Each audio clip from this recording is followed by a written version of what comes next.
7월 14일 말씀으로 여는 하루.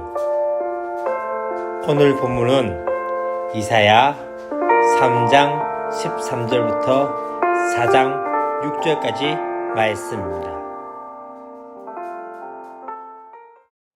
사랑하고 축복합니다. 7월 14일 말씀 묵상을 나누고자 합니다. 월요일 어떻게 잘 보내셨습니까? 저에게 월요일은 충전과 쉼의 시간이라고 생각이 되어집니다. 그래서 사실 오늘 월요일 같은 경우에는 좀 많이 좀 잤습니다. 그래서 조금은 충전의 시간들을 가졌고 또 저녁에는 또 하브루타의 그 교육에 대한 것들을 함께 또 나누는 분들과 줌을 통해서 함께 이야기를 하는 시간들을 가졌습니다. 그렇기 때문에 참 저에게는 월요일이 그런 시간들을 통해서 조금은 휴식과 충전 가운데서 다시 한번 일주일을 시작하는 하나의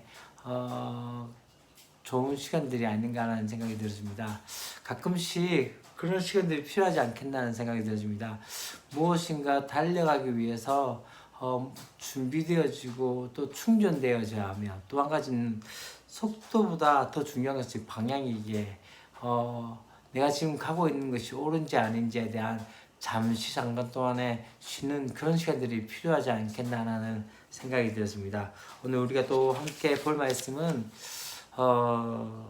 이사야 3장 13절부터 4장 6절까지 말씀입니다. 4장 전체적인 말씀까지 가게 되겠죠. 3장 1절부터 12절까지 말씀 가운데 하나님께서 이 유다와 이스라엘의 막대기와 지팡이가 되셨음에도 불구하고 다른 것들을 찾고 있는 그들에게 하나님께서 그 모든 것 가운데 하나님께서 제하여 보시고 또 그 가운데 하나님의 임재가 나타나지 않게 되어진 것들을 보게 되어졌습니다. 그러면 이아마 어떻게 되어집니까? 지도자들을 상실을 하게 되어졌던 것이죠. 어린아이가 지도자가 되어지고 소년이 지도자가 되어지고 그 나라를 다스리는 모습들이 되어지면서 이제 가장 중요한 것 중에 하나는 유다가 몰락한 이유가 다른 것이 아니라 바로 그들의 언어와 행위가 하나님을 거역하였기 때문에 그의 영광의 눈을 범하였기 때문에 그렇게 심판을 당할 수밖에 없는 상황들을 이야기했습니다. 이제 오늘 말씀은 그러면서 이제 하나님께서 다시 한번 변론하시기 위하여 또한 심판하려고 일어서시고 서시는 모습들이 보게 되어집니다. 하나님께서 일어서셨다는 의미는 무엇입니까? 하나님께서 지금 행동을 취하고자, 다시 말하면 하나님께서 어떤 일을 행하고자 일어섰다는 것을 말씀을 하고 있는 것이죠. 지금 어떤 행동입니까? 바로 변론하시기 위하여 또한 심판하시기 위하여 그렇게 일어섰는데 그 이유가 무엇입니까? 바로 이스라엘 백성들 가운데 장로와 고관들이 지금 어떻게 합니까? 그들이 했던 행동이 바로 포도원을 삼킨 자는 너희이며 마치 이스라엘을 나타내는 이 포도원인데 그것을 삼킨 사람이 누구죠? 바로 장로들과 고관들이라고 말씀하고 있고, 또한 뒤에 보면 가난한 자에게서 탈취한 물건이 어디에 있다고요? 그들의 집에 있다는 것이죠. 다시 말하면 그들이 공의를 행하지 않고 정의를 행하지 않고 자신들의 사리 사욕을 취하는 그 모습 가운데 있게 되어진 것을 말씀하고 있는 것이죠. 그래서 어떻게 합니까? 어찌 너희가 내 백성을 짓밟으며 가난한 자의 얼굴에 맷돌질하였냐? 가난한 자의 얼굴에 맷돌질한다.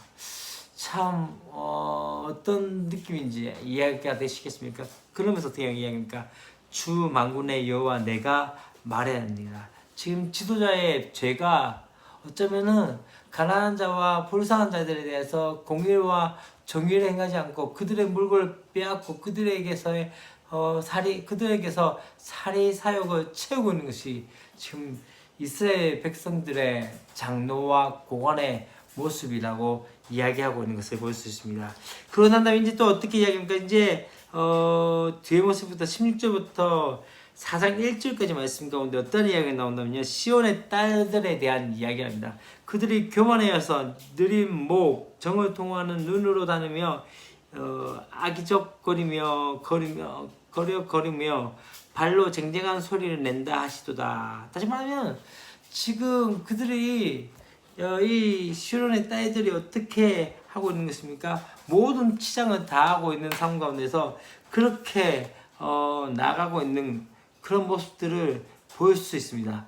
다시 말하면 사치와 아름다움에 지금 관심이 있는 그 시온의 딸들의 그 모습을 보면서 그들이 화려하게 치장하고 다니며 또 교태를 비우리는 그 시온의 여자들이 이제 어떻게 되어진다고 뒤에 보면 어떻게 되어진다면 수치를 당하게 되어질 것에 대해서 말씀합니다. 그래서 17절부터 24절까지 말씀이 이제 어떻게 됩니까? 그들이 그렇게 치장했던 모든 것들이 이제 어떻게 됩니까? 그 가운데 딱지가 생기게 하며 하체가 드러나게 하며 그 다음 장신구들을 모든 것을 빼앗겨 버리면서 이젠 뒤에는 어떻게 되어집니까? 24절 말씀에 그렇게 됩니다. 썩은 냄새가 향기를 대신하고 노끈이 띠를 대신하고 대머리가 숱한 머리를 대신하고 굵은 베옷이 화려한 옷을 대신하고 수치스러운 흔적이 아름다움을 대신할 것이며 라고 지금 말씀을 하기 시작하는 것이죠. 그 무엇을 의미합니까? 전략으로 모든 것을 빼앗기고 목숨만 부지하고 또한 그렇게 길거리에 내몰린 여자들의 그 모습같이 그렇게 되어지는 모습들을 보게 되었습니다. 그렇게 되어지면서 이제 또 한 가지 황폐해진 시온의 모습이 25절부터 4장 1절까지의 말씀 가운데 나옵니다. 장정이 칼에 죽고 용사들이 전란에 망하면서 슬퍼하며 고가며 황폐하여서 시온이 완전히 황폐하여 땅에 앉으리라 하면서 살아 남자가 다 죽어버렸기 때문에 이제 어떻게 하냐면 7 여자가 한 남자를 붙들고 그렇게 말한 게 우리가 우리 떡을 먹으며 우리 옷을 입으리니 하면서 당신의 이름은 우리를 부르게 하여 우리가 수치를 면하게 하자. 지금 완전히 멸망되어진 그 모습들을 보게 되었습니다. 사실 지금 여기까지의 모습 가운데는 너무나도 안타깝고 어쩌면 그들의 죄와 그들의 행했던 모든 것들을 보응하시는 그 하나님의 심판에 대해서 볼 수밖에 없습니다. 그런데 이제 보고자 한 것은 바로 4장 2절부터 6절까지의 말씀입니다. 이제 다시 한번 하나님께서 어떻게 이야기하십니까? 그날에 하면서 이 이후에 이제 다시 한번 심판으로 끝나는 것이 아니라 구원의 날에 여호와의 싹이 아름답고 영화로울 것이요 그 땅의 소사는 이스라엘의 피난한 자를 위하여 영화롭고 아름다울 것이다 라고 말씀을 하기 시작합니다. 다시 한번 황폐해졌던 그 시온 가운데 통요의 역사가 일어나게 되어질 것을 말씀하시며 시온에 남은 자, 예루살렘에 머물러 있는 자, 곧 예루살렘 안에 생존한 자 중 기록된 모든 사람은 거룩하다 칭함을 얻으리니 다시 하면 이제 마지막 남아있는 자들 가운데 거룩함으로써 다시 한번 새롭게 하게 된 거죠. 왜냐하면 주께서 심판하는 영과 소멸하는 영으로 시온의 딸의 더러움을 씻기시며 예루살렘의 피를 그 중에서 청결하게 하실 때가 됩니다. 다시 말하면 심판으로 말미암아 이 시온의 깨끗하게 정화의 역사를 만들기 시작하는 것이죠. 그러면서 이제 하나님께서 다시 한번 이 시온을 어떻게 하신다면요, 시온을 보호하실 것에 대해서 말씀을 합니다. 여호와께서 거하시는 온 시온성과 모든 지폐 위에 낮임의 못으로 구름과 연기, 또 밤이면 화염의 빛을 만드시고 무엇을 생각하십니까? 하나님께서 이 이스라엘 백성 출애굽하시면서 낮에는 구름 기둥으로 밤에는 불 기둥으로 그들과 함께 하시며 그렇게 보호하셨던 그 영광의 역사들이 다시 회복하게 만드신다는 거죠. 또한 그 모든 영광 위에 덮개를 두시며 또 처막이 있어서 낮에는 더위를 피하는 그늘을 지으며 또 풍우를 피하여 숨는 곳이 되리라. 다시 하나님께서 어떻게 만드십니까? 바로 그분이 그분 가운데 그들에게 더위를 피하고 풍우를 피하는 숨는 곳으로서 시온을 그렇게 만들어 가시겠다고 말씀을 하고 있습니다. 하나님께서 다시 한번 어쩌면은 이 시온이 황폐해지기까지 그렇게 되어진 모습 가운데 사실 그 이유가 지도자들의 그 모습과 또한 시온의 딸들의 그 모습 가운데 하나님께서 완전히 황폐하게 하지만은 그것으로 끝나지 않고 이 시온은 심판을 거친 후에 어떻게 되어집니까? 바로 거룩한 도성으로 회복되어질 것을 말씀합니다.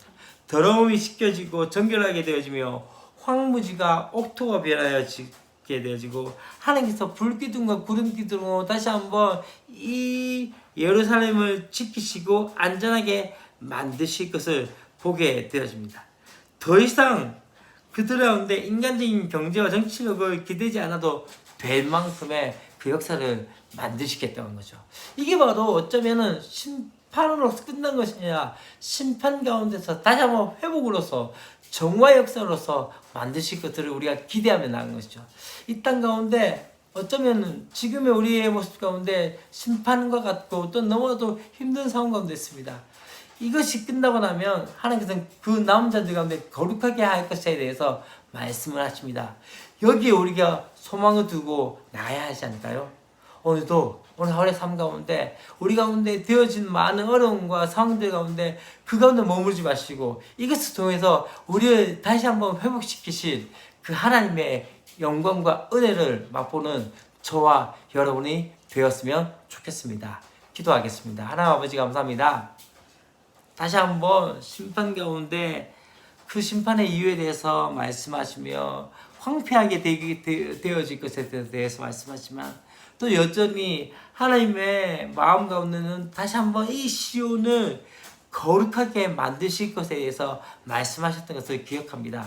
주님, 때때로 우리가 죄악 가운데 있지만 다시 한번 고백하는 것은 하나님의 그 회복하심을 기대하며 나옵나니 하나님 마음껏 우리 가운데 일하시며 역사하여 주시옵소서. 주 예수 그리스도의 이름으로 기도합니다. 아멘.